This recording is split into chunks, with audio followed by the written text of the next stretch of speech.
ఢిల్లీ రోడ్ల మీద రాజసం కనపడబోతోంది. ఏంటో తెలుసా?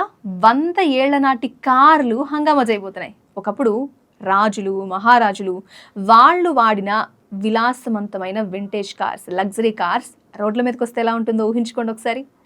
ఎస్, ఆ గ్రాండ్నెస్, ఆ ఇంజన్ సౌండ్ మనల్ని 100 ఏళ్ల వెనక్కి తీసుకువెళ్తాయి. 59వ Statesman vintage and classic car rally.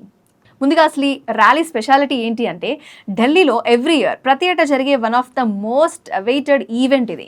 కేవలం ఇక్కడ కార్లే కాదు, ఆ కార్లతో పాటు వాటి యజమానులు ఎవరైతే ఉంటారో వాళ్ళు కూడా అప్పటి కాలం నాటి డ్రెస్సెస్ అంటే వింటేజ్ కాస్ట్యూమ్స్ వేసుకొని సందడి చేస్తారు. చెప్తుంటేనే ఎంత ఫీస్ట్ అనిపిస్తుంది. కొన్ని కార్లు అయితే మనం సినిమాల్లో కూడా చూసుండం. అంత అరుదైన అంటే రేర్ మోడల్స్ అన్నీ కూడా ఇక్కడ మనకి కనిపిస్తాయి. స్టార్టింగ్ పాయింట్ ఎప్పుడు అంటే ఉదయం 8 గంటలకి కన్నాట్ ప్లేస్లో బరాఖంబా రోడ్లో ఉన్న స్టేట్స్మన్ హౌస్ దగ్గర ఈ కార్లన్నీ లైన్లో ఉంటాయి. ఈ ర్యాలీ స్టార్ట్ అయ్యేది ఎప్పుడంటే 9 గంటలకి గ్రీన్ ఫ్లాగ్ ఊపి ఈ ర్యాలీని స్టార్ట్ చేస్తారనమాట.